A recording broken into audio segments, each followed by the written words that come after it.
ইন্না লিল্লাহি ওয়া ইন্না ইলাইহি রাজিউন। অবশেষে না ফেরার দেশে আসিয়া, দুঃখ ভরা ক্লান্ত হৃদয়। বাংলাদেশের ওই প্রান্তের যে আসিয়া দর্শন হয়েছে, মৃত্যুবরণ করেছে, সে কারো না কারো আপনজন, কারো না কারো প্রিয়জন, কারো না কারো কলিজার টুকরা। বাবা মাকে সহ সারা দেশবাসী কাঁদিয়ে না ফেরার দেশে আসিয়া আমরা তার আত্মার মাগফিরাত কামনা করি। আল্লাহ তাআলা তাকে জান্নাতের উচ্চ মোকাম দান করুক।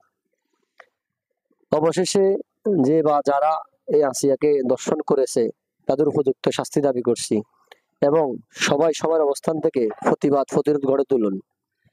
আসিয়ার চিৎকার যদি আপনার কানে না লাগে, আসিয়ার বাবা মার আর্তনাদ যদি আপনার দিলকে নাড়া না দেয়, তাহলে একদিন আপনি চিৎকার করবেন, আর্তনাদ করবেন, আপনার পাশে কেউ দাঁড়াবে না।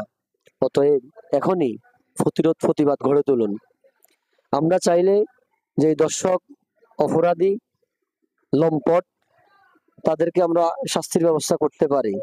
সেটা হচ্ছে যে জেলখানায় তাদেরকে রাখা হয়েছে, সেখানে কয়েদি যারা আছে তাদের কাছে আমরা খবর পৌঁছায় দিই যে এই নরপশু, এই নরপিশাচ, এই লম্পট, এই দর্শক একজন বাবা মায়ের কলিজার টুকরাকে নৃশংসভাবে দর্শন করে হত্যা করেছে। তাহলে জেলখানার ভিতরেই তাদেরকে উপযুক্ত শাস্তি দেওয়ার জন্য অনেক মায়ের সন্তান তৈরি হয়ে যাবে।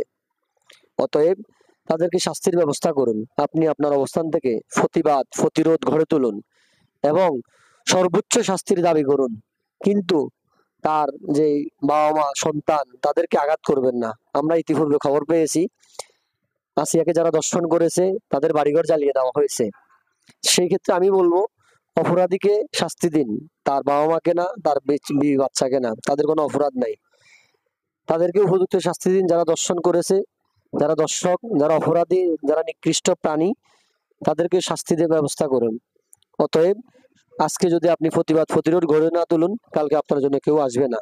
তাই যেখান থেকে যেভাবে পারুন আপনার অবস্থান থেকে আপনি প্রতিবাদ করুন, এবং রাষ্ট্রের মহামান্য ব্যক্তিবর্গ যারা আছেন তাদের কাছে আমি আকুল আবেদন করব, উদাত্ত আহ্বান করব, আপনারা এখনই উপযুক্ত শাস্তির ব্যবস্থা করুন। এখনই দর্শকের কঠিন থেকে কঠিন শাস্তির ব্যবস্থা করুন। প্রকাশ্য দিবালয়ে পাথর নিক্ষেপ করার ব্যবস্থা করুন। তাহলে দ্বিতীয়বার কোনো মায়ের সন্তান আর এই অপরাধ করতে, এই দর্শকের খাতায় নাম লেখাতে, এই নিকৃষ্ট প্রাণী হতে, লম্পট হতে সাহস করবে না। আপনি একটা শাস্তি উপযুক্ত করুন, একটা উপযুক্ত শাস্তির ব্যবস্থা করুন, দেখবেন দ্বিতীয়বার কোনো অপরাধী এই অপরাধ করবে না। আর যদি এভাবে ছেড়ে দেন, তাহলে হামেশাই আপনার চারপাশে অপরাধ বেড়েই চলবে।